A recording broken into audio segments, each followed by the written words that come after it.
Welcome to the second part of NRI tax guide. So let's start with this question. अगर कोई India से बाहर रह रहा है एंड इंडिया में अगर वो अपनी प्रॉपर्टी इन्वेस्टमेंट सेल करता है तो उसमें जो कैपिटल गेन्स होंगे उस पर क्या टैक्स इम्प्लीकेशन हो सकते हैं?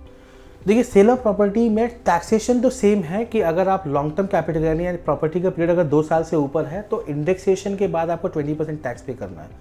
बट यहाँ पर एक ट्रिकी सिचुएशन ये आ जाती है, स्पेशली फॉर द एनआरआई, कि आपका टीडीएस पूरा 30% कटता है। तो उसका तरीका है या तो आप इनकम टैक्स कमिश्नर से लेस टीडीएस रिबेट का सर्टिफिकेट लेके आएँ, जो कि एक अपने आप में एक लंबा प्रोसेस है। अदरवाइज अगर आपने 1 करोड़ रुपए की प्रॉपर्टी बेची बट आपको 30 लाख रुपए डिडक्शन करके 70 लाख रुपए आएगा और बाकी का पैसा आपको रिफंड के टाइम पे क्लेम करना पड़ेगा। तो टैक्सेबिलिटी पॉइंट ऑफ व्यू से जो टैक्स है वो सिर्फ कैपिटल गेन टैक्स है कि अगर आप 2 साल से बाद प्रॉपर्टी बेचते हैं तो आपको लॉन्ग टर्म कैपिटल गेन पे करना है और आपको उसके ऊपर इंडेक्सेशन के बाद 20% पे करना है। लेकिन चूंकि आप एनआरआई हैं तो आपको पैसा फुल कंसिडरेशन पे 30% कट के आएगा। अगर आपको वीडियो अभी तक इंटरेस्टिंग लग रहा है तो आप सब्सक्राइब कर सकते हैं, बिकॉज हम इस टाइप की वीडियोस एवरी वीक डालते हैं। एंड अगर आपके टैक्स से रिलेटेड कोई भी क्वेश्चंस है तो कमेंट्स में डाल सकते हैं, हम जरूर उन्हें आंसर करेंगे। अगर आपको एनआरआई का पार्ट 1 देखना है तो यहाँ पे आई बटन होगा, यहाँ पे क्लिक करके आप देख सकते हैं। अच्छा, and what are the tax consideration अगर कोई अपना फंड्स ट्रांसफर करे, फॉर एग्जांपल यूएस से इंडिया? रेमिटेंस के लिए कोई टैक्स नहीं है। तो अगर आप कोई भी इनकम, कितना भी अमाउंट आप इंडिया के बाहर से इंडिया में रेमिट करते हैं, इसके लिए कोई टैक्स नहीं है। रेमिटेंस के अंदर जो कॉस्ट लगता है वो सिर्फ कन्वर्जन कॉस्ट लगता है। तो कन्वर्जन कॉस्ट करेंसी चेंज करने के लिए लगता है, that you can further negotiate with the bank और आप उसको मिनिमाइज कर सकते हैं। मेरी नज़र में बैंक आज के टाइम पे 1-1.5% के आसपास करती हैं। You can further negotiate to 0.60, 0.80, that could be a great saving for you. तो एनआरआई के लिए टैक्स फाइलिंग की क्या रिक्वायरमेंट्स होती है? So the filing would be remain same. आपको सीए को कंसल्ट करना है, आपको अपने सारी इन्वेस्टमेंट डिस्क्लोज करनी है। बस एक ही चीज़ का ध्यान देना होता है कि आप अपने रेजिडेंशियल स्टेटस को सही तरीके डिक्लेयर करें। आप इस कंट्री से हैं, पासपोर्ट नंबर आपको डिक्लेयर करना पड़ता है। तो जो एडिशनल रिक्वायरमेंट आती है, पासपोर्ट नंबर, कंट्री से आप किससे हैं, और अगर आपने जो भी इन्वेस्टमेंट एक्टिविटी की है उसका डिक्लेरेशन। तो ये 3 चीज़ें आपको करनी पड़ती हैं। बाकी स्लैब आपका मोटा मोटा सेम ही रहेगा, आपको उसमें अलग से कुछ आवश्यकता नहीं है पे करने की।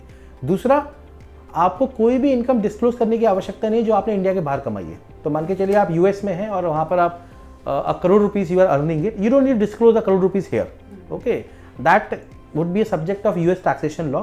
इंडिया के अंदर आपको वही इन्वेस्टमेंट डिक्लेयर करनी है, वही टैक्स डिक्लेयर करना है जो आपने इंडिया में रह के कमाया है। अगर एस्टेट प्लानिंग की बात करी जाए तो एनआरआई के लिए क्या टैक्स इम्प्लीकेशन हो सकते हैं?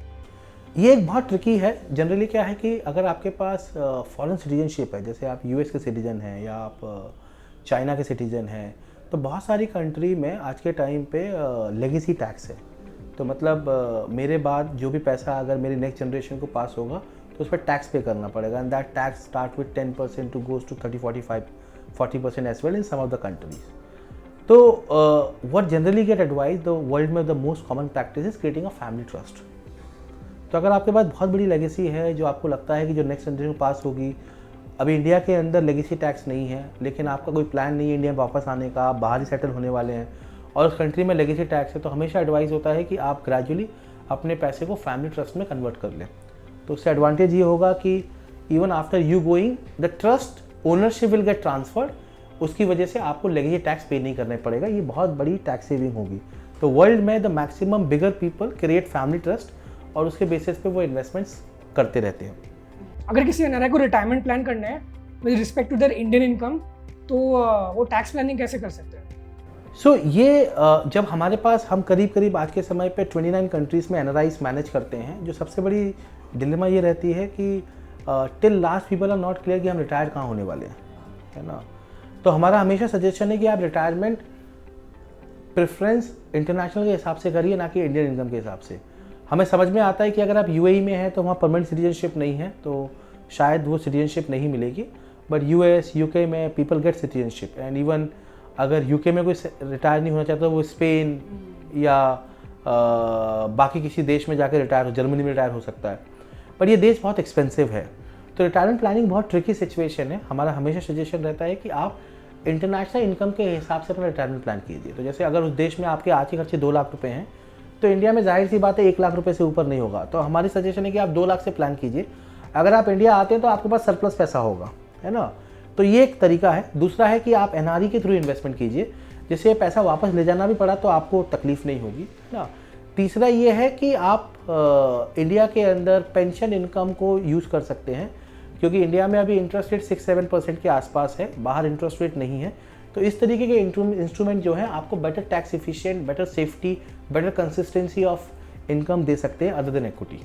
तो बता सकते हैं एनआरआई कैसे टैक्स एफिशिएंट इन्वेस्टमेंट कर सकता है बाहर with respect to Indian tax laws? India में आपको क्या नहीं करना है, इंडिया में आपको नहीं, जब आपको बड़ा पोर्टफोलियो होता है तो आपकी लिमिट लिमिटेड है, तो आपको बहुत सारी इंटरेस्ट इनकम एक्यूमुलेट नहीं करनी है, रेंटल इनकम ज़्यादा एक्यूमुलेट नहीं करनी है, क्योंकि अगर आप 30% टैक्स ब्रैकेट में आ जाएंगे तो आपकी टैक्स एफिशिएंसी खत्म हो जाएगी। तो आपको कोशिश करनी है कि ज़्यादा से ज़्यादा वो इन्वेस्टमेंट करें जिस पे टैक्स स्टैंडर्ड है।